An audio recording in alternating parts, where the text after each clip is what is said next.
Hello and happy Wednesday. It is Wednesday and I am Gregory, and I guess this is 1 in 20 D&D Daily number 18, I think. Gosh, I have to check the numbers. And anyway, it's D&D Daily. I'm gonna talk about something really interesting I was thinking about this morning on the way over, and it was somewhat inspired. I was listening to and when I say on the way over, I mean on my way over to the workshop. So anyway, it was inspired. I was listening to Talks Machina from last night and got about halfway through it, and it's awesome. So go check that out on either Twitch or Geek and Sundry's Twitch, or eventually it'll be on YouTube and so forth. So whatever. In the meantime, anyhow, whether or not you watch that, it spurred this thought in my mind. Here's the thought. So everybody that's playing D&D, you roll stats, right? Or you pick stats if you use the points and all that kind of thing, depending on which system you use for generating your stats, the point buy or the standard array or dice rolling. Dice rolling is kind of the old school way, and it's sort of the most fun. And the technically you only need 3d6. However, most people, I think, the sort of the norm has become roll 4 dice and drop the lowest die. That's sort of the way we do it. That's the way I do it in my groups. The way most people and groups that I'm aware of do it, at least as far as I've heard. It's either that or the point buy or the standard array if people want to keep things a little more balanced, let's call it. Although that's probably not the best word. So you create a set of stats, and then you're going to play your character based on the stats. And in most cases, your DM is going to allow you to put the stats where you want them. And most people will put the best stats in the most appropriate for their character class. And then maybe think a little bit about backstory or mechanics, depending on how you approach building a character. You know, some people think backstory and, oh, well, that feeds how they layer their stats, you know, their charisma and wisdom and strength and all these things. And then other people are thinking mechanically. I tend to be more of the mechanically inclined thinker. For example, if I'm playing a fighter, as a very simple example, who I imagine will probably wear heavy armor, I'm not going to stack my dex above a 14. Because I know that if I get heavy armor, like plate mail or full plate or something like this, I can only get the benefit of having a 14 constitution, a +2 to my dexterity, max. So it's sort of pointless, in my opinion, in my mind, to have a fighter or a cleric, anyone that's going to wear a paladin, whatever, to have a character that's going to wear heavy armor. It's sort of pointless, in my opinion, to have a super high dex. That's just the way I think, because I'm sort of more mechanically inclined. However, I've been becoming more and more roleplay oriented, and it occurred to me this morning, that your statistics for your stats, base stats, again, strength, dexterity, constitution, intelligence, wisdom, charisma. Your base stats can actually inform a lot about your character. Now, I'm going to give 2 examples. We played our game last night, my live game at a table, which was fun. 3 players. One of the players decided to play a half-orc barbarian. He is the new player, and he did something very interesting. He has a super high charisma. but he talks very like me hog and this, like very like monosyllabic, let's say, like one words answers and one word dialogue, and very chopped speaking pattern.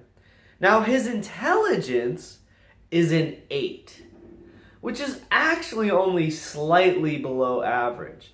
But he has a very high 16 charisma. It's a very unusual combination for a barbarian, but it's really interesting. He's super intimidating, right? Because he has a real high charisma.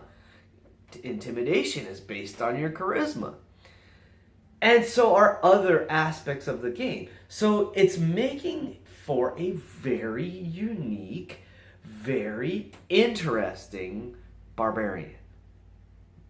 Like I've never seen before. And we're only 2 games in, three sessions in. So who knows where this is going to go. Another simple example that I want to give of how you can let your stats inform your character has to do more with your appearance. Now stay with me. Now this is what was in my mind this morning, where I said this spurred my idea for what I wanted to talk about today in this D&D Daily. So some people, sometimes, I know I've had trouble too, sometimes we struggle a little bit with character descriptions and backstory and this kind of thing. And the tendency, I think, is to make these over-idealized characters. Now, not everyone does this. Lots of people put great flaws and great challenges into the characters they develop. However, it's a trap in a way. It's a very easy thing to do, especially for when you're first starting out playing D&D. It's a very easy thing to do to get sort of caught in a trap of making the super heroic, maybe not min-maxed, where you're like trying to maximize every stat and every trait and every skill and feat and that. But just in general, maybe even just the way you envision them, it's easy to get trapped in this, like, they're good looking, they're strong, they're athletic, and oh yeah, unfortunately, I don't talk well. You have a charisma dump stat. And oh yeah, well, I just don't get along with people. Okay, it's fine. It's a character choice. It's easy, sort of a default. Other people will do a dump stat very simply with their characters. Like there's the cliche dump stat. Well, what do I mean by a dump stat? So generally when you do, especially if you do the standard array, but generally when you roll dice, you tend to end up with usually 1, sometimes if you're real unluckily 2 or 3, but usually 1 stat that's going to give you a negative, like lower than 10, a 9 or below. So it might be an 8, 7, hopefully not anything a 6 or lower. Those are challenging but fun. 9, 8, 7, somewhere in that range, usually a 9 or 8 typically. So that most people throw that in the stat that they see as, for their character, the least useful or the least meaningful or appropriate. And we generally call that the dump stat, right? So I'm going to wrap this all up quickly. So don't just focus on a dump stat. If you're a wizard, who says you have to have an 8 strength? Why can't you be a wizard who actually gives a shit about being physically fit? Maybe you have a 10 or a 12 or even a 14 strength. And yeah, you know what? I don't feel like casting Firebolt at you. I'm going to get in there and I'm going to thump you over the head with my staff. That's a very, very interesting character choice. You could do the same thing with any character with any stat. So back to the example of the character in my game, barbarian with a super high charisma, low intelligence. it makes for a really interesting character. His childishness almost becomes this endearing, this charming quality, which charisma could be called charm in a sense. You could say that. So, isn't that interesting? It's way more interesting than the boring old wizard who has an 8 strength. It's not that interesting. So think about your scores. Think about how you could use them. Maybe you have a character who has an 8 strength, who isn't just some weak, pathetic, pitiful person. Maybe they are overweight. Maybe they're like a Friar Tuck kind of cleric or druid who is just this big old jolly beer drinking, but maybe not beer drinking, just happens to be this overweight huffing puffing. It works good if your constitution is low too. You could do that. If your dexterity is low, why not have it be someone who is constantly trying to do things that are acrobatic and daring and trying to dance and trying to cartwheel and leap and do these things and constantly failing because they have an 8 dexterity. See, they're almost like a court jester kind of character. That's an interesting character choice. So my thought for today, and I'm probably going to talk a little more about it at another point because this is fascinating to me.